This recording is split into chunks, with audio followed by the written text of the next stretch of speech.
খুলনাবাসী, আমি আগেই বলেছি এটা আমার বিভাগ। বাংলাদেশে 8টা বিভাগের চাইতে বিভাগের মানুষকে এমনিতে একটু মানুষ হিসাবে ভালোবাসি বেশি।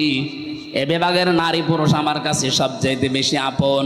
বড় আশা নিয়ে, বড় ভরসা নিয়ে বলছি, আপনি দেখতে পাচ্ছি আপনি জাহান্নামী হয়ে যাচ্ছেন। কিয়ামতের দিন আল্লাহ বিশাল একটা প্রাচীর বানাবেন জান্নাত জাহান্নামের মাঝে।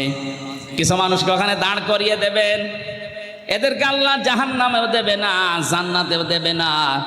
সাহাবী প্রশ্ন করলেন হযরতে আবু যর রাদিয়াল্লাহু তাআলা আনহু, হে নবী, এরা জান্নাতে যাবে না, তার কারণ কি?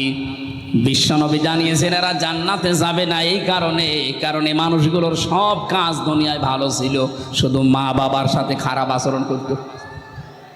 এরকম আল্লাহর ওলি এখানে বসে নেই। কথা বলুন, আপনার পায়ে ধরে বলছি, আপনি এখনই শুধরান, এখনই থামেন। তামাম দুনিয়া ভর্তি নেকি নিয়ে আপনি হাজির হবেন কিয়ামতে, কিন্তু মা বাবার মনে যদি বৈধ কোনো কারণে কষ্ট দিয়ে থাকেন, আপনি লিখে নিতে পারেন, জান্নাত পাবেন না। নবীজি জানিয়েছেন হোমা জান্নাতুকা হোমা নারুকা, মা বাপ তোর জান্নাত, মা বাপ তোর জাহান্নাম। সুতরাং আমাদের আমল যদি, কাজ যদি এরকম কারো থেকে থাকে, সে যেন এক্ষুনি পাল্টিয়ে যায়। কথা বলে না কেন? আর আমি যতদূর লেখাপড়া করেছি, আমি বাস্তবতা যতটুকু দেখছি, আমার বয়স অল্প আপনাদের চাইতে, আমার এখন 33 বছর, কিন্তু বাস্তব অভিজ্ঞতা আপনাদের অনেকের চাইতে আমার বেশি আছে। আমার মতো ঘোরাঘুরি আমার মুরব্বী জীবনে করেনি। আমি যত জায়গায় গেছি বাংলাদেশ সহ বিশ্বের, এ মুরব্বী এত বছর বয়সও মনে হয় অত জায়গার নামও শোনেনি। আমরা রাতের বেলা চলাফেরা করা মানুষ, রাতের বেলা আমরা দেখি 3টা জিনিস দেখি দেখা যায় রাস্তায়, একটা বক্তা, একটা কুত্তা আর একটা পুলিশ। এখন পুলিশ একটু কম পাওয়া যাচ্ছে, কিন্তু বক্তা আর কুত্তা পাওয়া যাচ্ছে রাস্তায়। রাত যত বেশি হয় রাস্তায় পাওয়া যায় হয় কুকুর নাই বক্তা। কথা বলছে না কেন?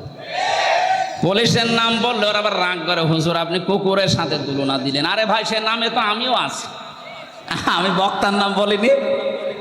রাতের বেলা তো দেখা এদের সাথেই হয়, তাছাড়া অন্য কেউ তো আর রাত জেগে থাকে না, তারা তো ঘুমিয়ে থাকে। এই যে আরাফ নামক যে প্রাচীরের ওপরে আপনি দাঁড়িয়ে আছেন, এই হাদিসের ব্যাখ্যা বলতে গিয়ে আমি হাদিসটা নিয়ে আসলাম। বিশ্ব নবী জানিয়েছেন ওদেরকে আল্লাহ জান্নাতে দিচ্ছে না, কারণ তারা মা বাবার হক আদায় করেনি। দ্বিতীয় নম্বর, নবীজি বললেন ওদেরকে জাহান্নামে আল্লাহ দেবে না। সাহাবী প্রশ্ন করলেন হযরতে আবু যর গেফারী রাদিয়াল্লাহু তাআলা আনহু, হে নবী, এদেরকে জান্নাতে দিচ্ছে না বুঝলাম, জাহান্নামে দেবে কেন? এখন বিশ্ব নবী বলেন এই মানুষগুলো দুনিয়া আর যাই করুক, একামতে দিনকে কায়েম করার জন্য সর্বাত্মক চেষ্টা চালিয়েছে, এই কারণে আল্লাহ তাদেরকে জাহান্নামে দেবে না। এটা শুধু খুলনা না, সারা পৃথিবীতে ছড়িয়ে যাচ্ছে। কত সাংবাদিক দেখছেন না, সবাইকে উদ্দেশ্য করে আমি ঘোষণা দিতে চাই, সূরা সফের 10 নম্বর আয়াতের দলিল, হাল আদুল্লুকুম আলা তিজারাতিন তুনজিকুম মিন আযাবিন আলীম। তোমাদেরকে এমন একটা ব্যবসার কথা বলবো যেটা করলে জাহান্নামের আগুনে যাওয়া লাগবে না। তুমিনুনা বিল্লাহি ওয়া রাসূলিহি ওয়া তুজাহিদুনা ফি সাবিলিল্লাহ বিআমওয়ালিহিম ওয়া আনফুসিহিম যালিকুম খায়রুল লাকুম ইন কুনতুম তা'লামুন। আল্লাহর প্রতি ঈমান আনার পরে, রাসূলের প্রতি ঈমান আনার পরে, এই দুইটাকে সামনে নিয়ে তাদের বিধান জমিনে কায়েম করার জন্য জান আর মাল দিয়ে যারা জিহাদ করবে, তাদেরকে আল্লাহ জাহান্নামে দেবে না। সুতরাং এই পৃথিবীতে যারা দিন কায়েমের জন্য চেষ্টা চালান, অন্যান্য যদি কোনো গুনাহ হয়েও থাকে, আল্লাহ অন্তত আপনাকে জাহান্নামে দেবে না, এই গ্যারান্টি আমি দিতে পারি। জাহান্নামে যাবেন না, কিন্তু জান্নাতে যেতেও পারছেন না মা বাবার হক আদায় না করার কারণে। কথা বলেন না কেন? হাদিসের শেষে আমি আর পাইনি যে নবীজি আর জানাননি যে তারা যাবে কোথায়। খুলনাবাসী জান্নাতেও যেতে পারছেন না মা বাবার হক আদায় না করার কারণে, জাহান্নামও আল্লাহ দিচ্ছেন না একামতে দিনের দায়িত্ব পালন করার কারণে। যদি ওই আরাফ নামক প্রাচীরের উপরে দাঁড়িয়ে থাকা লাগে, কি হবে বলেন তো? ওই রকম জীবন আমরা চাই? বলেন বলেন। এই আরাফ নামক সূরা থেকে একটা মাত্র আয়াত পড়েছি, 206টা আয়াত এখানে আছে, 179 নাম্বার আয়াত। আমার আজকের আলোচনার বিষয় বিবেক। কি বললাম? আরো জোরে। বিবেককে যদি সত্যি কেউ কাজে লাগাতে পারে, জীবনেও সে রাস্তা হারাবে না, সে রাস্তা পাবেই। আজকে আমরা অনেকে রাস্তা হারিয়ে ফেলেছি বিবেককে কাজে না লাগার কারণে। দেখেন তো আল্লাহ কি জানিয়েছেন, ওয়ালাকাদ জারানা লিজাহান্নামা কাসীরাম মিনাল জিন্নি ওয়াল ইনস। আল্লাহ কথা শুরু করার আগেই তাকিদ দিচ্ছেন। আল্লাহ পাক বলেন ওয়ালাকাদ, অবশ্যই, জারানা, আমি বানিয়েছি, তৈরি করেছি, লিজাহান্নামা, জাহান্নামের জন্য, কাসীরাম মিনাল জিন্নি ওয়াল ইনস, অধিকাংশ মানুষ আর জিন জাহান্নামে যাবে, এই জন্যই বানিয়েছি। প্রশ্ন আসতে পারে, তাহলে আমাদের দোষ কি? যেখানে আল্লাহ কাসির দিলেন কলিল না দিয়ে, আবার কাসির না দিয়ে কাসির র এক আলিফ টান আছে। কলিল মানে অল্প, কলিলা মানে একেবারে অল্প, কাসির মানে অল্প, কাসির, কাসির মানে বেশি, কাসির র মানে অনেক বেশি। কত বেশি আমাদের মেধা ধরবে না। আল্লাহ বলেন এত মানুষ আর জিন জাহান্নামে দেব। আমরা যেহেতু প্রশ্নই করে ফেলেছি, আল্লাহ তাহলে আমাদের দোষ কি? আল্লাহ বলেন দোষ আছে। 3টি ইন্দ্রিয় শক্তি যাদের আছে, এই 3টা যারা কাজে লাগাবে না, এই মানুষগুলো মাস্ট বি জাহান্নামে যাবে। আর অন্যান্য কারণ আছে অন্য আয়াতে, এই আয়াতে 3টা পেয়েছি।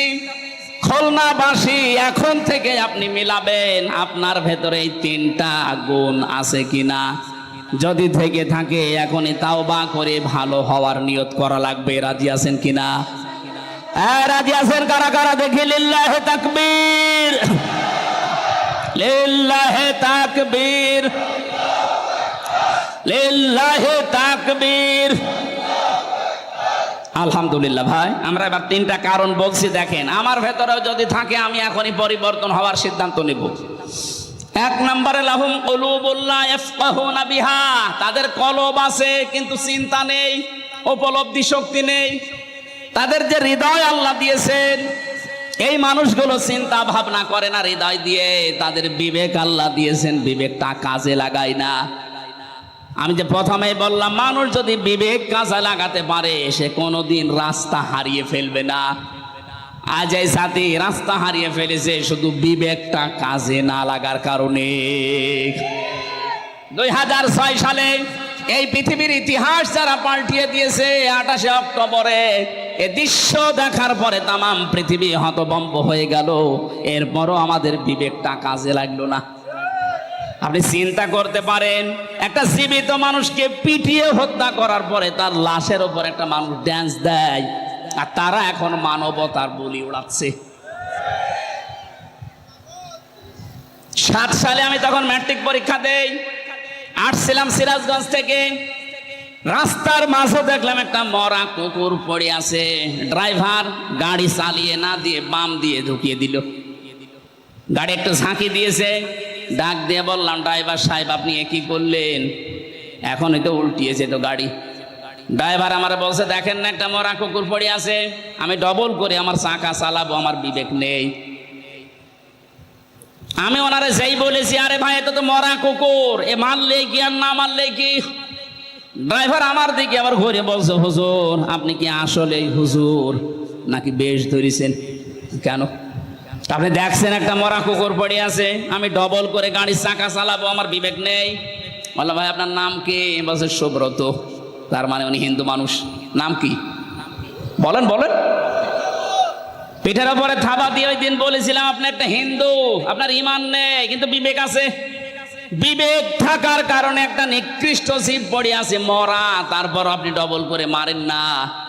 অথচ পৃথিবীর আশরাফুল মাখলুকাত আমার জসিম ভাইকে কিছু মানুষ পিটিয়ে মারার পরে ড্যান্স দিয়েছিল লাশের উপর। এদেরকে মানুষ আপনি বলতে পারেন, কথা বলেন না কেন? এদের বিবেক কোথায় গেল? আমি আর সাবেক এমপি সাহেব যে জেলখানায় ছিলাম, ওখানে যে রাইটার এই শেষে পেয়েছিলাম, রাইটার যাকে, ওই যে খুলনাতে বাড়ি আপনাদের এই 18 মাইলের এদিকে, এদিকে পাইক গাছের এদিকে 18 মাইল আছে না, ওখানে বাড়ি শাওন। এই যে বিশ্বজিৎ হত্যার মামলার আসামি, ওর ফাঁসি ছিল, এখন যাবজ্জীবন 30 বছর জেল খাটা লাগবে। মাঝে মাঝে নাম লিখতে আসতো, গণনা করার সময় বলতাম যে ভাই আপনি কাজ করলেন কি করে? সে দেখেন আমার বিবেক ওই সময় কাজ করেনি। এই হিন্দু বেটা আমারে বারবার বলেছিল যে ভাই আমি মুসলমান না, আমি শিবির কি জানি না, আমি ফুল হাতা হাফ হাতা না। কথা বোঝে? আমি ফুল হাতা, আমার হাফ হাতা না, তারপরও আমি ছাড়ি নাই। গরু যেভাবে কোপ দেয়, ছাগল যেভাবে কোপ দেয়, মানুষ আমি ওইভাবে কোপিয়েছি। আপনার বিবেক মরে গেছে। কুষ্টিয়ার আবরার ফাহাদকে যেদিন পিটিয়ে আপনি মেরে ফেলেছেন, কথা বলেন ঠিক কিনা? আপনাদেরকে নিষিদ্ধ করার আমি 100 কারণ বলতে পারবো, কিন্তু বৈধতা দেওয়ার একটা কারণ এই দেশের মানুষের কাছে নেই। আপনি যে বৈধতা পাওয়ার জন্য বলছেন আমরা মানি না, মানে আপনি যে বৈধতা পাবেন কি দিয়ে পাবেন? একটা জিনিস দেখান যে এই কারণে আপনাদের বৈধতা দেওয়া লাগবে। আপনাদেরকে নিষিদ্ধ করার জন্য আমি 100 কারণ দেখাতে পারবো। এখন আমি নিজে যাদের সাথে জেল কেটে আবরার হত্যা মামলার আসামিরাও আমাদের সাথে ছিল, ওনাদের ব্লকে ছিল। বিবেকটা আজ আমাদের কাজে লাগছে না। আল্লাহ রাব্বুল আলামিন জানেন লাহুম কুলুবুল লা ইয়াফকাহুনা বিহা, এই শব্দ দিয়ে আরম্ভ করলেন। যাদের বিবেক কাজে লাগে না এই মানুষগুলোকে আল্লাহ জাহান্নামে দেবেন। আল্লাহ স্মরণ করাচ্ছেন আমাদের ওই জন্মের ইতিহাসটা। হাল আতা আলাল ইনসানি হিনুম মিনাদ দাহরি লাম ইয়াকুন শাইআম মাযকুরা। আল্লাহ পাক বলেন মানুষের জীবনে কি এমন সময় অতিবাহিত হয়ে যায়নি যে সময় উল্লেখ করার মতো সে কিছু ছিল না? আমাকে যদি আল্লাহ বলে হামজা নেই থেকে তোকে আমি এ পর্যন্ত বসিয়েছি, এর মাঝে তোর মা বাবা শুধু বিছানায় ছিল, বাকি যা করার কে করেছে বলেন? বিজ্ঞান এখন প্রমাণ করছে ফালিয়ানজুরিল ইনসানু মিম্মা খুলিক মিম্মাইন দাফিক ইয়াখরুজু মিন বাইনিস সুলবি ওয়াত তারাইব। এই যে সুলবুন আর তারাইব এই শব্দ দুইটা নিয়ে বাবার স্ফলিঙ্গ দিয়ে দ্রুত গতিতে যে পানিটা বের হয়ে মায়ের রান রেহেমের ভেতরে জমা হয়, বিজ্ঞান জানিয়েছে চুল, রক্ত, গোশত আর চর্বি এগুলো আল্লাহ তৈরি করেন। চুল, রক্ত, হাড়, রক্ত, চর্বি আর চামড়া, গোশত, রক্ত, চর্বি আর চামড়া, এই 4-8টা জিনিস যখন এক হয়ে যায়, আল্লাহ বলেন মানুষ তৈরি হওয়ার জন্য 13টা জিনিস লাগবে। বাকি 5টা আমি আল্লাহ আমার রব নামের কারণে তোকে নিজে দান করেছি। ওয়াজআলা লাকুমুস সামআ ওয়াল আবসারা ওয়াল আফিদা ইলা আখিরি আয়াত। এই যে শ্রবণ শক্তি, দর্শন শক্তি, বাক শক্তি, আকেল শক্তি আর ঘ্রাণ শক্তি, এটা দুনিয়ায় কেউ দেয়নি, আল্লাহ নিজে দিয়েছেন এই 5টা। এই যে কথা বলতে পারি বাক শক্তি, এটা দেওয়া কার? আরো জোরে। আশ্চর্যের বিষয় এই 15.5 বছরে আল্লাহর এই দেওয়া বাক শক্তিকে অনেকে রুদ্ধ করে রেখেছিল। আমরা কথা বলতে পারি নাই, কথা বলেন ঠিক কিনা? অন্তত এখন যারা কথা বলতে পারছি মন খুলে আল্লাহর এই বাক শক্তি দিয়ে জবান খুলে শুকরিয়া আদায় করেন আলহামদুলিল্লাহ। আরো জোরে বলেন আলহামদুলিল্লাহ।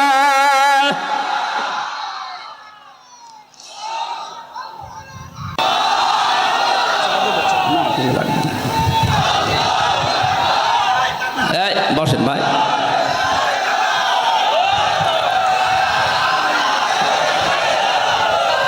খুলনাবাসী আমার এই আয়াত থেকে প্রথম এই যে একটা করে আমি প্রায় এখানে 12টা পয়েন্ট বের করেছি। যারা এখানে কলব কাজে লাগাবে না তাদের এই বিবেক বুদ্ধি এটা যারা কাজে লাগাচ্ছেন না, কি ছিলেন আপনি, কোথায় আসলেন? আমার এই 33 বছর বয়স, 34 বছর আগে হামজা নামে আমার এই জায়গায় দুনিয়ায় কেউ ছিল না, কথা বলেন ঠিক কিনা? দয়া করে আল্লাহ পাক আমাকে এই জায়গা পর্যন্ত নিয়ে এসেছেন।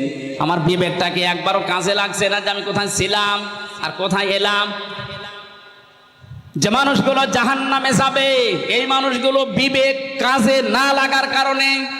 জাহান্নামের দরজা যখন ফেরেশতা দারওয়ান মালিক দাঁড়িয়ে আছে, হাত্তা ইযা জাউহা ফুতিহাত আবওয়াবুহা ওয়া ক্বাল وقال لهم خزنتها ألم يأتكم رسل منكم يتلون عليكم آيات ربكم وينذرونكم لقاء يومكم هذا বলেন আল্লাহু আকবার। খুলনাবাসী জাহান্নামে যখনই মানুষকে নিয়ে যাওয়া হবে, দরজা খোলা হবে, প্রবেশ করি আবার দরজা তালা লাগিয়ে দেওয়া হবে। এটা আমি জেলখানায় যাওয়ার পরে এই আয়াতটা আমি উপলব্ধি করতে পেরেছি। আল্লাহ পাক এখানে জাহান্নামের কথা বলার সঙ্গে সঙ্গে জানান নেই যে জাহান্নামের দরজা খোলা থাকবে না, জাহান্নামের দরজা সব সময় বন্ধ থাকবে, শুধু আপনাকে প্রবেশ করানোর পরে আবার তালা লাগিয়ে দেবে। বাংলাদেশ সহ বিশ্বে যত কারাগার আছে, জেলখানা আছে, সব নিয়মই এইটা। আসামি প্রবেশ করাবে, করানোর পরে বন্ধ করে দেবে, আবার বের করে দেবে, আবার বন্ধ করে দেবে। কখনো দরজা খোলা থাকে না, 24 ঘন্টা দিন রাত তালা মারা। জাহান্নামও আল্লাহ এইভাবেই বানিয়েছেন, 24 ঘন্টা তালা মারা থাকবে। ভেতরে ফেরেশতারা উপর থেকে জিজ্ঞাসা করবে, তোমাদের কাছে কি নবী রাসূল যায়নি? খুলনার মানুষেরা হয়তো ওই সময় বলতে পারে না, 1500 বছর আগে নবী রাসূল পার হয়ে গেছে, আমি নবী রাসূল পাবো কোথায়? এই যে আলাম ইয়াতিকুম রুসুলুন, এখানে রাসূল বহু বচন না, আল্লাহ এক বচন দেয়নি, বহু বচন দিয়েছেন। প্রশ্ন আসতে পারে, এখন কি রাসূল আছে? কিয়ামত পর্যন্ত আসবে, তাহলে আল্লাহ রসুলুন বহু বচন দিলেন কেন? জবাব হচ্ছে ফি জিলালিল কোরআন আর ইবনে কাসিরে, এই দুইটা তাফসিরের জবাব। আল্লাহ রসুলুন বহু বচন দিয়েছেন এর জন্য কিয়ামত পর্যন্ত নবী রাসূল আসবে না ঠিক, কিন্তু নায়েবে রাসূল আসবে। কথা বলেন না কেন? তামাম দুনিয়ায় যারা ইলম পেয়েছে, আমরা যাদেরকে আলেম বলি, এই আলেমরা যারা জ্ঞান অনুযায়ী তাদের যোগ্যতা অনুযায়ী আমল করবে, এই মানুষগুলো নায়েবে রাসূল, নবীর উত্তরাধিকারী। এই জন্য আল্লাহ রাসূল না দিয়ে রসুলুন দিয়েছেন। ও খুলনার মানুষেরা, জাহান্নামের দরজার দারোয়ান ফেরেশতা মালিক, উনি বলবে, আরে তোদের কাছে নবী আর রাসূল যায়নি, কিন্তু আমির হামজা গিয়েছিল। হ্যাঁ, কথা বলেন না কেন? মাওলানা হোসাইন আহমেদ গিয়েছিল, এই জাহান্নামের কথা কি শোনায়নি? এই যে এই শাস্তি সতর্ক করেনি? ওরা তখন বলবে, ক্বালু বালা ক্বাদ জানা নাযীর, হ্যাঁ আমাদের কাছে সতর্ককারী গিয়েছিল। যে নাম এখন ফেরেশতারা বলবে ওই নামে, হয়তো আমির হামজা বলতে পারে, হোসাইন আহমেদ বলতে পারে, রবিউল ইসলাম বলতে পারে, আবুল বাশার বলতে পারে, যারা আলেম নবীর উত্তরাধিকারী নায়েবে রাসূল, তাদের নাম বলা হবে। এই জন্য রসুলুন দিয়েছেন। তারা যখন স্বীকার করবে হ্যাঁ গিয়েছিল, তারপরে কি? ফেরেশতারা এই কথা জবাব চাইলে ওরা বলবে, ফাকাযাবনা ওয়া কুলনা মা নাযালাল্লাহু মিন শাই, আমাদের কাছে গিয়েছিল কিন্তু কথা শোনার পরে আমরা বিশ্বাস করতাম না, নিজের মনে মনে বলতাম, বেটা মনে হয় মিথ্যা কথা বলে, এরকম মন দেশে নেই। এক কথা বলে না কেন? ও বলবে যে বেটা মনে হয় মিথ্যা কথা বলে, এরকম কিছু আল্লাহ নাযিল করেনি। আপনি নিজেও কোরআন পড়তে পারেন না, বোঝেন না, হামজা বলবে, আপনি মানবেনও না। আপনি কি হয়েছেন? কি বলেন, কি হয়েছেন আপনি? ধরা যেদিন খাবেন সেই দিন ধরা এমন জায়গায় খাবেন, শুধরাবেন, সে পদ্ধতিও থাকবে না। তখন আফসোস করে বলবে, ওয়াকালু লাউ কুন্না নাসমাউ আও নাকিলু মা কুন্না ফি আসহাবিস সাঈর।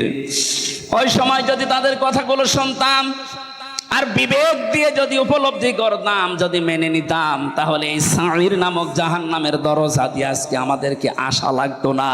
ফাতারাফু বিযামবিহিম, তাদের নিজেদের অপরাধ তারা স্বীকার করবে। ফাসুহকাল লিআসহাবিস সাঈর, জাহান্নামের সাঈর যেটা তার অধিবাসী, তাদেরকে আল্লাহ বাড়িয়ে দেবে। জোরে বলেন নাউজুবিল্লাহ। খুলনাবাসী, আমাদের বিবেক আছে, বিবেক যেন আমাদের কাজে লাগে আজকে থেকেই। হামজা তার বাবার কথা বানিয়ে বলছে না, আপনাদেরকে বাঁচার জন্য আয়াতের পারা, পৃষ্ঠা, লাইন, রুকু, সূরার নাম, তাফসিরের নাম সব বলে দিয়েছি। এরপরও যদি কারো বিবেক কাজে না লাগে, আমার মনে হয় ওর বিবেকের উপরে কুকুরে পোশাক করেছে। তারপরও বলছে ঠিক,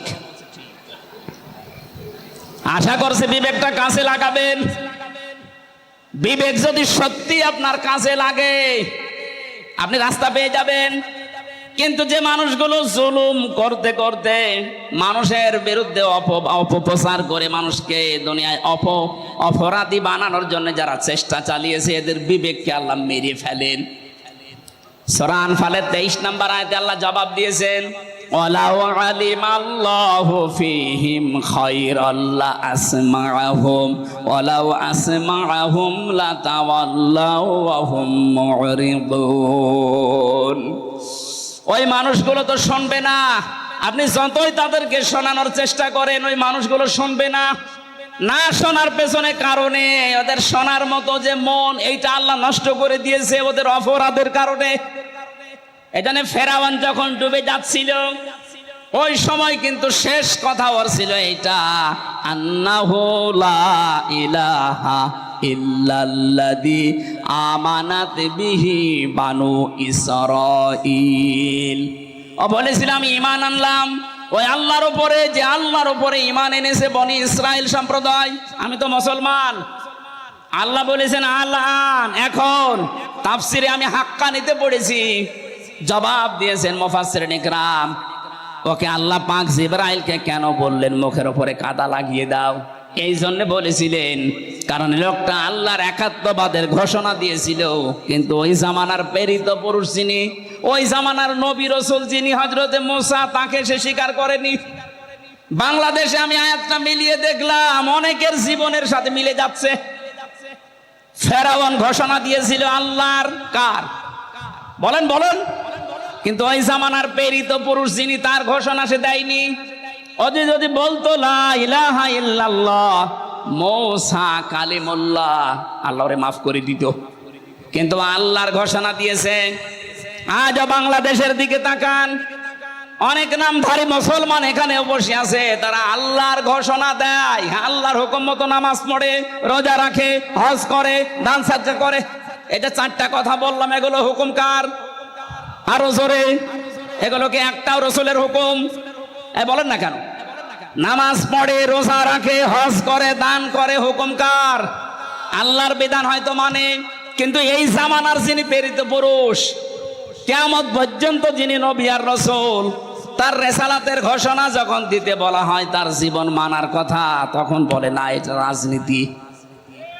আল্লাহর কসম আপনারও মরণ হবে ফেরাউনের মতো। ও যদি আমার আল্লাহর ঘোষণা দিয়ে রিসালাতের ঘোষণা না দিয়ে মারা যায়, ওকে আল্লাহ যদি বলে তোর ঈমান নসিব হবে না আল আন, এখন কেন? আপনিও যারা এদেশে আছি বহু মানুষ আমরা দেখতে পাচ্ছি বলে আমরা কি নামাজ পড়ি না, রোজা রাখি না, হজ করি না, দান সাদকা করি না। করেন, এ হুকুম কার? বলেন বলেন। কিন্তু এ জামানার প্রেরিত পুরুষকে মুহাম্মদ রাসূলুল্লাহ, তার জীবনের 23 বছরের জিন্দেগি নবুয়তের, সেটার 13 বছর আপনি মানেন মক্কারটা, মদিনার 10 বছর বলতে গেলে আপনার কাছে রাজনীতি মনে হয়। আপনার মরণ হবে ফেরাউনের মতো। আপনার বিবেক কেন কাজে লাগে না? বিবেকটা কাজে লাগান এখন। ফেরাউন এখনো মিশরের পিরামিডে আছে। ফালিয়াউমা নুনাজ্জিকা বিবাদানিকা লিতাকুনা লিমান খালফাকা আয়া। তোকে আমি নিদর্শন করে রাখলাম, কিয়ামত পর্যন্ত তোর পেছনে যারা আসবে তারা যেন তোকে নিয়ে শিক্ষা নিতে পারে। কিন্তু না, ওয়াইন্না কাসীরাম মিনান নাসি আন আয়াতিনা লাগাফিলুন। অধিকাংশ মানুষ তোকে দেখতে যাবে, তোকে দেখে আসবে, তোকে দেখা পর্যন্ত শেষ, কিন্তু তারা শিক্ষা নেবে না। এই দেশে যারা দায়িত্বে ছিল অনেক মানুষ বাইরের বিভিন্ন দেশ ভ্রমণ করেছে, ওখানে যাওয়ার পরে বিভিন্ন নিদর্শনগুলো দেখেছে, কিন্তু দেখার পরে তাদের বিবেকে কাজ করেনি, বিবেক মরে গেছে। ইন্না শাররাদ দাওয়াবি ইনদাল্লাহি সাম্মুল বুকমুল্লাযিনা লা ইয়াকিলুন। সূরা আনফালের 22 নম্বর আয়াতে আল্লাহ জানিয়েছেন যত সৃষ্টি আমি করেছি সব চাইতে নিকৃষ্ট আমার কাছে ওই লোকটা যার বিবেক কাজে লাগে না। আমাদের অন্তত আল্লাহ যাদের বিবেক দিয়েছে বিবেকটা কাজে লাগাবেন না লাগাবেন না? যারা লাগাবেন না তারা বিশ্বাস করে নেন আপনি জাহান্নামী। আলাহুম আয়ুনুল্লাহ ইউবসিরুনা বিহা, আল্লাহ আমাদের চোখ দিয়েছেন, যেটা দেখার দরকার ওইটা আমরা দেখি না, যেটা না দেখা দরকার ওইটা আমরা অনেকেই দেখছি। কথা বলেন ঠিক কিনা? যাদের মোবাইলে এমন কোন দৃশ্য আছে যেটা নিজে দেখলে আনন্দ পায়, অন্য কেউ দেখলে লজ্জা পায়, এমন দৃশ্য নেই? এই কথা বলেন না কেন? যেগুলো আছে এই মুহূর্তে ডিলিট করা লাগবে। যেটা নিজে দেখলে আনন্দ পাচ্ছেন, অন্য কেউ দেখলে আপনি কষ্ট পান, লজ্জা পান, এই দৃশ্যটা হারাম, এটা এই মুহূর্তে ডিলিট করা লাগবে। কারা কারা ডিলিট করবেন হাত তোলেন তো দেখি। আপনার মোবাইল দেখে কইলে দেন, এদিকে আসেন, নিয়ে আসেন তাড়াতাড়ি। ভিডিও ফাংশন দেখেন তো কি আছে, খোলেন তাড়াতাড়ি, খোলেন খোলেন। দাঁড়ান, আমি মাহফিল শেষ করে মোবাইল রাখছি, এটা রেখে দেন তো আমি দেখবো। আলাহুম আয়ুনুল্লাহ ইউবসিরুনা বিহা, আপনার চোখ আছে কিন্তু আপনি না দেখার ভান করেছিলেন। 28 অক্টোবর আপনি দেখতেছেন, তারপরও দলীয় লোক কিছুই বলেননি। এই কথা বলেন না কেন? আজকে ওর 100 ভাগের 1 ভাগ কিছু হলে আপনি চিল্লিয়ে ওঠেন কেন? ওই সময় আপনার বিবেক কি মরে গেছে? ওই সময় আপনার চোখ ছিল না? আলাহুম আযানুল্লাহ ইয়াসমাউনা বিহা, ওদের কান আছে কিন্তু ওরা শোনেনি। দুনিয়ার সব কিছু শুনতো, আমার কোরআনের কথা শুনতো না। কথা বলেন ঠিক কিনা? কত কিছু রেডিওর পর্দায় শুনতেন, টেলিভিশনে শুনতেন, পত্রিকায় শুনতেন, শোনার পরও বলতেন না। খালি বিভিন্ন রকমের মিথ্যা ট্যাগ দিয়ে আপনি সব চেপে যেতেন। আপনার বিবেকটা, এই কানটা, চোখটা কি করেছিলেন? এই 3টি ইন্দ্রিয় শক্তি যারা কাজে লাগায় না, উলাইকা কাল আনআম, আল্লাহ বলেন এগুলো মানুষ না, চতুষ্পদ জানোয়ার। বালহুম আদল, তার চাইতেও নিকৃষ্ট। বলেন নাউজুবিল্লাহ। উলাইকা হুমুল গাফিলুন, তারা গাফেল। আল্লাহ এই আয়াতটা বাস্তব জীবনে আমরা যেন সেট করতে পারি, সেই তৌফিক দাও। বলেন আমিন।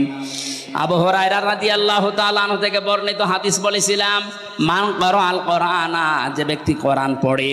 আর এই উদ্দেশ্য নিয়ে 65 বছর আগে মাদ্রাসা কায়েম করা। কথা বলেন ঠিক কিনা? যারা কোরআন পড়ছেন আপনারা, ফাস্তাযহারাহু, কোরআনকে যারা ইজহার করার চেষ্টা চালাবেন, এজহারের 99টা অর্থ আছে। এজহার মানে প্রকাশ করা, এজহার মানে দাঁড় করানো, এজহার মানে বিজয় করা, এজহার মানে কায়েম করা। কোরআন যারা পড়ে এবং কোরআনকে যারা বিজয়ী করার জন্য চেষ্টা চালায়, ফাহাল্লা হালালাহু ওয়া হাররামা হারামাহু, এর ভেতরে হালালকে হালাল জেনে মেনে নেয়, হারামকে হারাম জানার পরে ছেড়ে দেয়। আদখালাহুল্লাহুল জান্নাহ, আল্লাহ পাক তাকে জান্নাতে প্রবেশ করিয়েছে না করাবে? না না, আদখালা এটা মাঝি, আদখালা ইদখিলু এটা অতীতের শব্দ। নবীজি বোঝাতে চেয়েছেন, কোরআনে কারীম যদি তোর দেশে কায়েম হয়ে যায়, বিজয় হয়ে থাকে, তাহলে কোরআনে কারীম বিজয় থাকলে হালালকে হালাল মানা, হারামকে হারাম মানা সহজ হবে। আজ কোরআন এই দেশে কায়েম নেই, এজন্য হালালকে হালাল জানার পরও আমরা অনেক কিছু মানতে পারি না। কথা বলেন ঠিক কিনা? হারামকে হারাম জানার পরও আমরা অনেক কিছু ছেড়ে দিতে পারি না। এটা কোরআন কায়েম থাকলে, বিজয় থাকলে আপনি বাধ্য হবেন। এই জন্যই দরকার এইরকম মানুষগুলোকে কোরআন বুকে নিয়ে যেন সংসদে 151 জন যেতে পারে। এ ব্যবস্থা আমরা করে দিতে রাজি নেই। এটা রেকর্ড হচ্ছে। আগামীতে এই 53 বছর তো আমরা দেখেছি, বাবা চালিয়েছে, স্বামী চালিয়েছে, চাচা চালিয়েছে, বুবু চালিয়েছে, ভাবি চালিয়েছে। এখন শুধু বাকি আছে এই কোরআন দিয়ে দেশ চললে কেমন দেখা যায়। কথা বলেন ঠিক কিনা?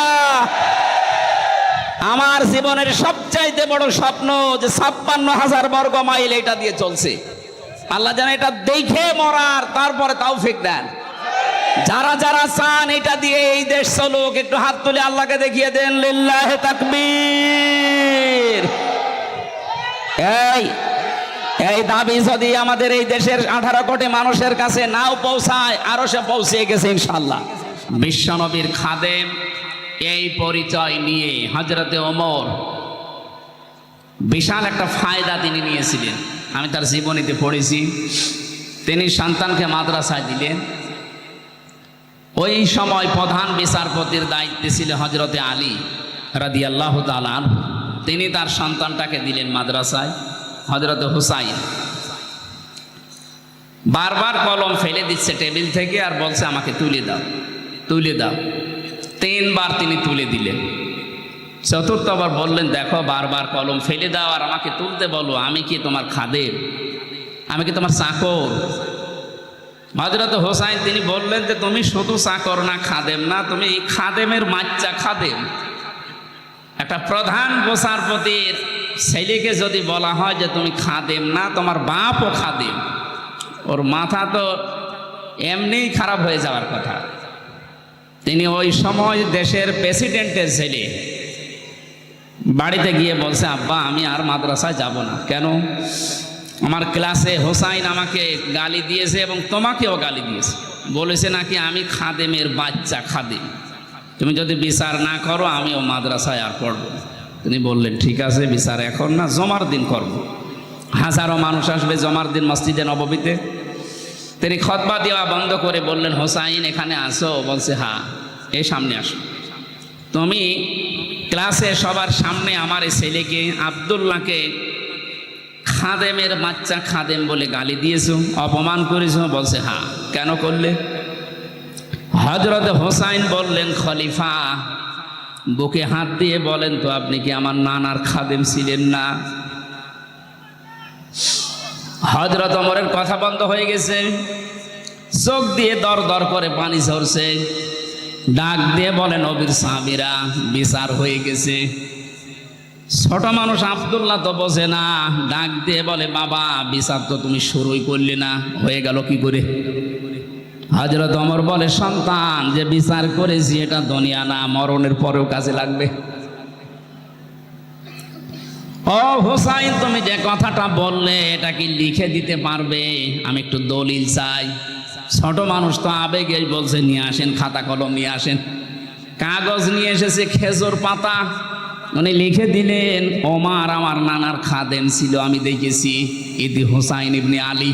সই করে দিলাম, যান।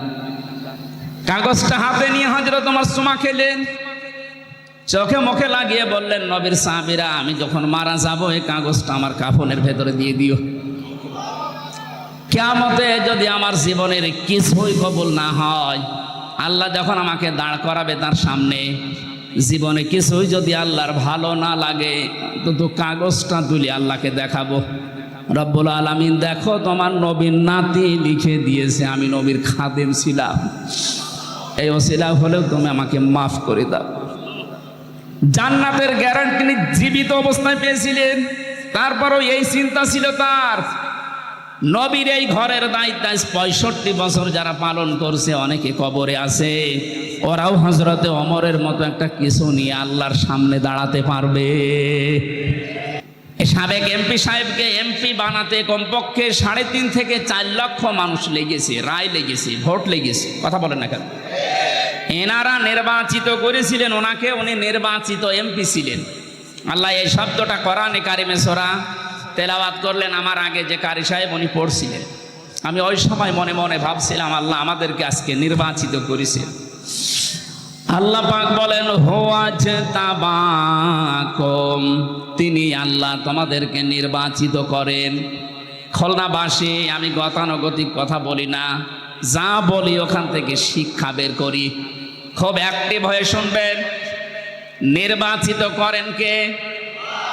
লক্ষ লক্ষ নবী দুনিয়ায় এসেছে, লক্ষ কোটি মানুষ আল্লাহ দুনিয়ায় পাঠিয়েছে, আদমের সন্তান। কিন্তু বিশ্ব নবীর উম্মত হওয়ার জন্য সবাই নির্বাচিত হয়নি, আল্লাহ আমাদেরকে নির্বাচিত করেছেন। কথা বলেন না কেন? অন্তত এই শিরোমণি এবং এই ডমরিয়া ফুলতলা মিলে 3.5 থেকে 4 লাখ মানুষ বাস করে, ভোটার শুধু। বাকি আরো 4 লাখ যদি ধরেন তাও 8-9 লাখ হবে। এতগুলো মানুষের ভেতর থেকে মাত্র এই লক্ষাধিক মানুষকে আল্লাহ নিয়ে আসলেন।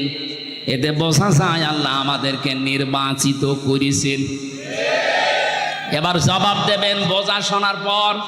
নির্বাচিত করা হয় যে পদ্ধতিতে, ওর নাম নির্বাচন। ওর নাম কি? বলেন বলেন। নির্বাচন ছাড়া যদি কেউ নির্বাচিত হয়, ওটা কি বৈধ না অবৈধ? আরে ভাই, আল্লাহ তো নির্বাচিত করেন।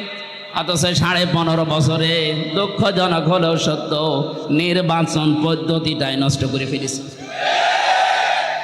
তারপরও আজ 4-5 দিন উনি বিভিন্ন দেশের মোড়লদের কাছে কথা ছড়াচ্ছে যে আমি নির্বাচিত সরকার ছিলাম, আমাকে জনগণ উৎখাত করেছে। এটা দাহা মিথ্যা কথা। আপনি যদি শয়তানকেও জিজ্ঞাসা করেন যে 15.5 বছর যারা ছিল ওরা কি নির্বাচিত, শয়তান বলবে ভণ্ডামি করার জায়গা পান না। শয়তানও বিশ্বাস করবে না। আপনি যদি ঘোড়াকে জিজ্ঞাসা করেন যে 15.5 বছর যারা ছিল তোমার তো কিছুই নেই, অন্তত একটু মাথা নাড়াও যে এরা কি নির্বাচিত ছিল, ঘোড়া দাঁত বের করে হাসবে। বলে কি? অথচ আমরা একটা হাসির মুখে কথা শুনতে পাচ্ছি উনি সারা বিশ্বের বিভিন্ন মোড়লদেরকে বলছে আমি নির্বাচিত ছিলাম। আর নির্বাচনে তো হয়নি, আপনি নির্বাচিত হইলেন কি করে? নির্বাচনের আগে যেখানে 154 জন হয়ে যায় এবং দিনের ভোট যেখানে রাতে হয়ে যায়, এটাকে আমি বানিয়ে বললাম? আমার সাথে এক ওসি ছিল, আমি নাম নিলাম না, নুসরাত হত্যা মামলার এক ওসি ছিল। উনি আমার একদিন বছর হুজুর তাওবা করেন কিভাবে বলেন তো? আমি বললাম যে তাওবার এই যে এই নিয়ম আছে কোরআনে হাদিসে। উনি আমারে বলছে আপনি আমার তাওবাটা শোনেন। ঠিক আছে বলেন। যে এই যে নির্বাচন গেল, আমি আমার দলবল যা আছে তাদেরকে নিয়ে রাত 12টার পরে আল্লাহর নামে ভোট কাটা আরম্ভ করলাম। এইভাবে কোরআন শরীফ আমার সামনে এইভাবে বলছে, আমি আল্লাহর নামে করলাম। ফজর পর্যন্ত কাজ কমপ্লিট করে বাক্স ভর্তি করে পাঠিয়ে দিলাম। এবার আমি গোসল করলাম, ওযু করলাম, 2 রাকাত নামাজ পড়লাম, এরপরে বললাম আস্তাগফিরুল্লাহ। আমার এই তাওবা কি হয়েছে? আমি বললাম কি তাওবা বলে? আপনি কি দোষ আল্লাহর কাছে করেছেন যে আল্লাহকে বলছেন আস্তাগফিরুল্লাহ? আপনি দোষ করেছেন হামজার কাছে। আমার মতো 3.5 লাখ 4 লাখ হামজা এই রায় দেওয়ার কথা ছিল, আপনি নিজেই দিয়ে দিলেন। এই কথা বলছেন না কেন? এটা কি শুধু ওসি একা দিয়েছে না সারা দেশে অবস্থা এক? তাহলে আপনি দিনের ভোট রাতে করে ফেলেছেন, তারপরও বলেন আমি নির্বাচিত। আপনার লজ্জা করে না?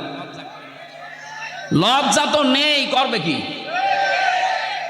এক ছেলে এসে কাঁদছিল বাবার কাছে। ওই কাঁদিস কেন? কথা বলছে না।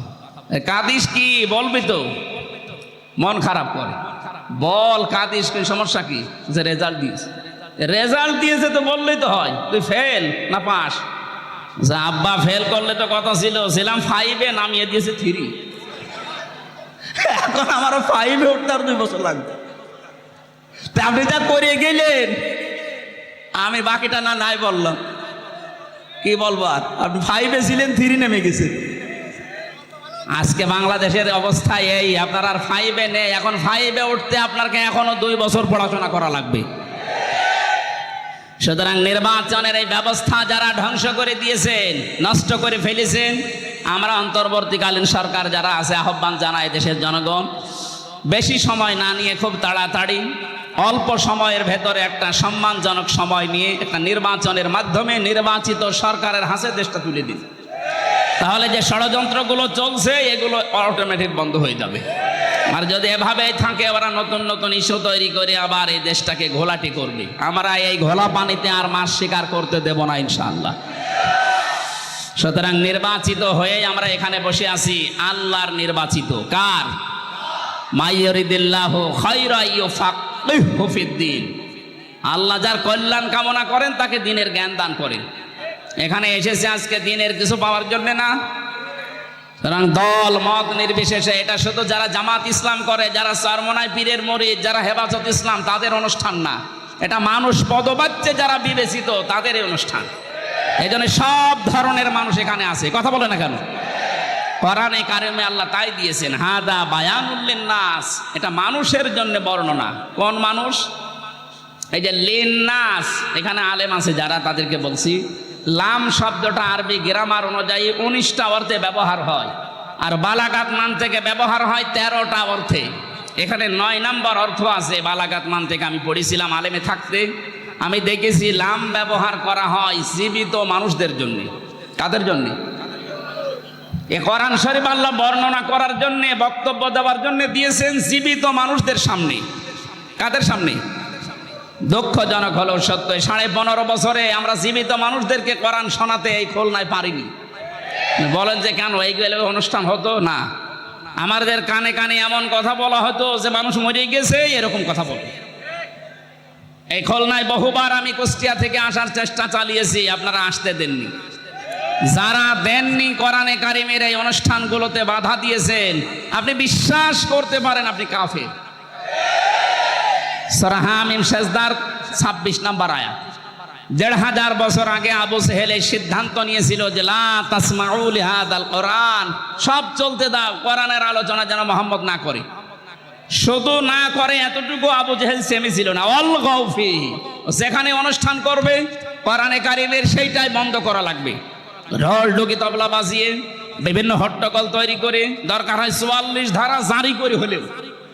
এখন যদি বলেন অল গৌফি, এর ভেতরে ১৪৪ ধারা কোন জায়গায় আছে? আপনি ফি জিলালিল কোরআন খোলেন, ওখানে বাংলায় না, এই যে অঙ্কে লেখা আছে ১৪৪ ধারা। যিনি তাফসির করেছেন ওখানে বাংলা যিনি অনুবাদ করেছেন ওইটা দিয়েছে। সুতরাং দুনিয়াতে যারা কোরআনের অনুষ্ঠানগুলো পণ্ড করার চেষ্টা করে তাদের উদ্দেশ্য এই লাআল্লাকুম তাগলিবুন, আশা করা যায় তারা বিজয় থাকবে, গালিব থাকবে।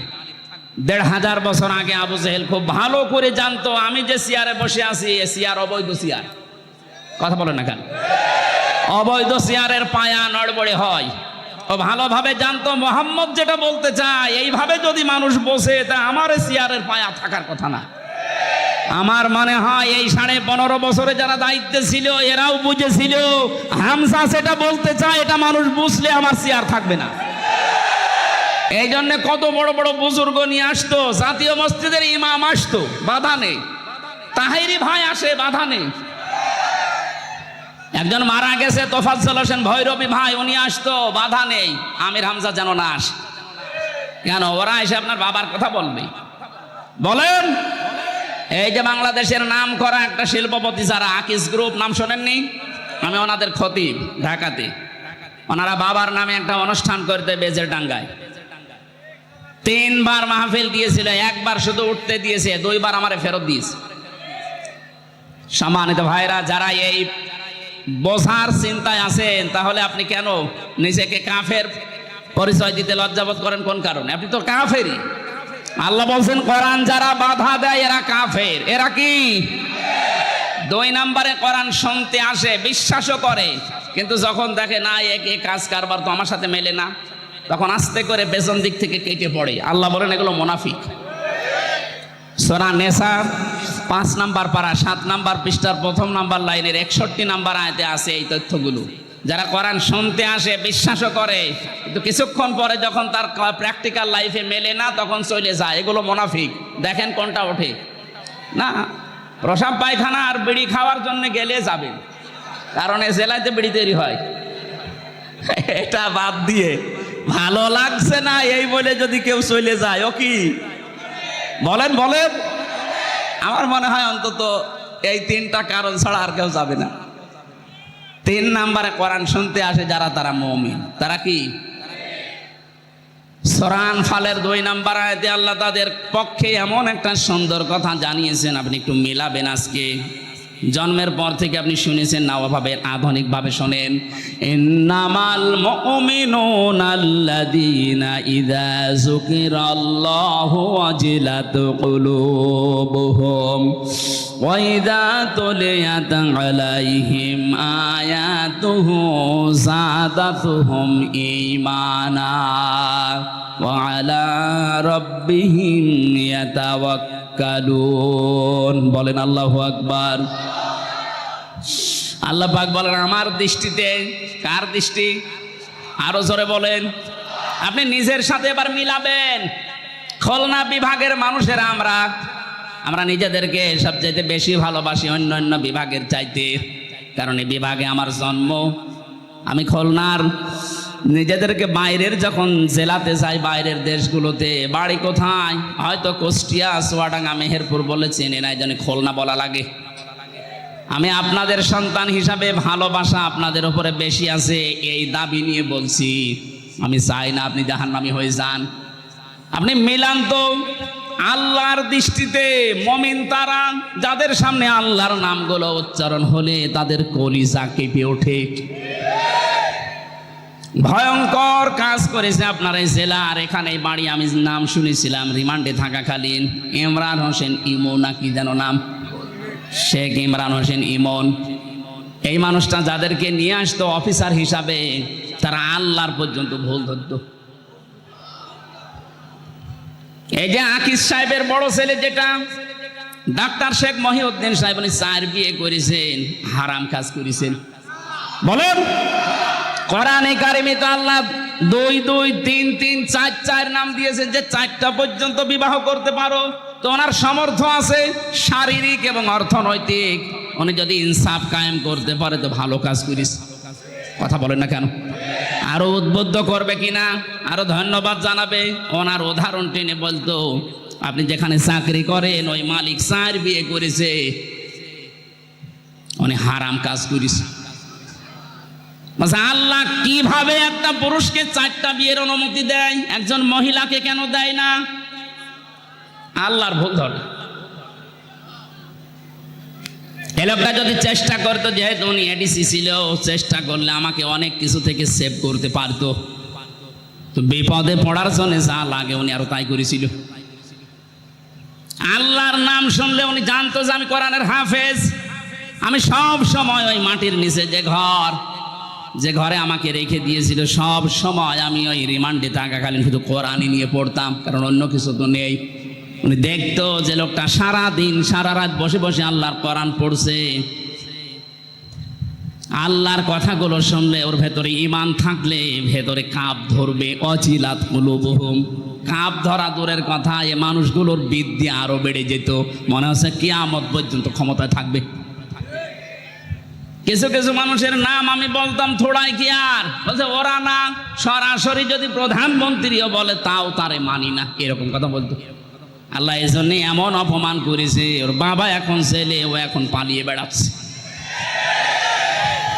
অপমান এখনো হয়নি, আরো অপমান করবে। আপনি আল্লাহর বিরুদ্ধে অবস্থান নিয়েছিলেন। আল্লাহর কথা বললে যাদের অন্তরে কাপ ধরে না, আল্লাহর কোরআন শুনলে যাদের ঈমান বৃদ্ধি হয় না, বুঝতে হবে তাদের আল্লাহর দৃষ্টিতে মুমিন হওয়া এখনো সম্ভব হয়নি। আপনি আল্লাহর দৃষ্টিতে মুমিন হবেন ওই সময় যখন দেখবেন আল্লাহর কোরআন পড়লে আপনার ঈমান আরো বেড়ে যাচ্ছে। প্রশ্ন আসতে পারে, আমার ঈমান যে বেড়ে যাচ্ছে আমি বুঝবো কি করে? হ্যাঁ, কায়দা আছে। সূরা মাইদা 7 নাম্বার পারার 1ম নাম্বার পৃষ্ঠার 1ম নাম্বার লাইনের 73 নাম্বার আয়াতে আছে, ওয়াইদা সামিউ মা উনজিলা ইলার রাসূলি তারা আয়ুনাহুম তাফিদু মিনাদ দামি'i মিম্মা আরাফু মিনাল হক। হে নবী, আপনি যখন কোরআন তাদেরকে শোনাবেন, ওরা যখন কোরআনের এই মর্মমান এগুলো উপলব্ধি করতে পারে, বুঝতে পারবে, আপনি দেখবেন মনের অশান্তি তাদের চোখ দিয়ে পানি পড়ছে। এখানে যারা বসে আছে লক্ষাধিক মানুষ, আমরা সবার চোখে পানি আসবে না। আজকের আলোচনা শোনার পরে দেখবেন কিছু মানুষের চোখ দিয়ে মনের অজান্তে পানি পড়ছে। ওয়ালা রাব্বিহিম ইয়াতাওয়াক্কালুন, বাড়ি যাওয়ার আগে তারা সিদ্ধান্ত নিয়ে যাবে, আজকে থেকে আল্লাহ ছাড়া কারো উপরে ভরসা করব না।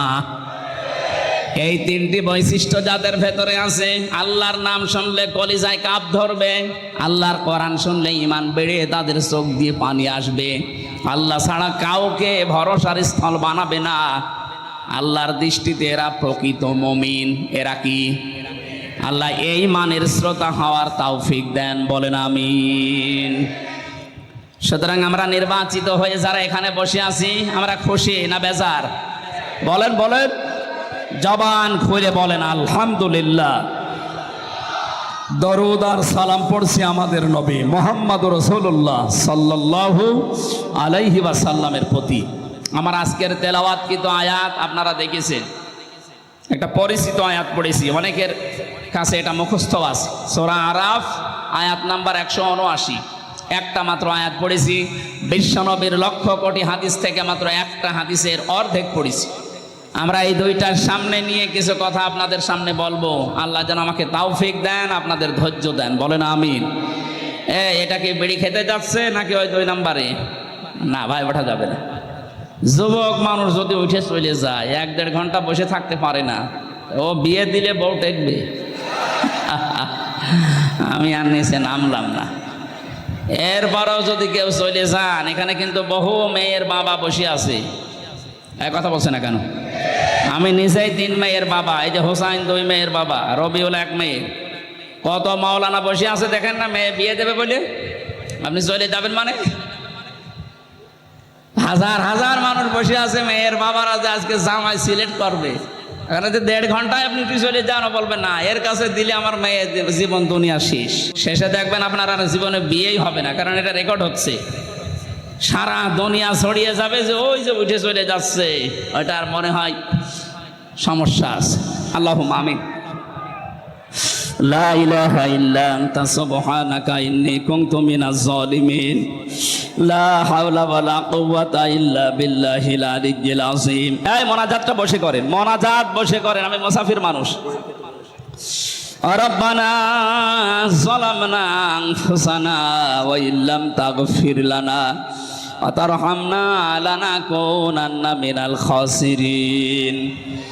রব্বুল আলামিন, খুলনা শিরোমণি ঐতিহাসিক এই ময়দানে 3 দিন ব্যাপী তোমার কোরআনের কথাগুলো হচ্ছে। সমাপনী দিবসে আমরা বিবেকের উপরে কিছু কথা বলার পর, শোনার পরে হাত তুলেছি। রব্বুল আলামিন, তুমি আমাদের বিবেককে কাজে লাগানোর তৌফিক দাও।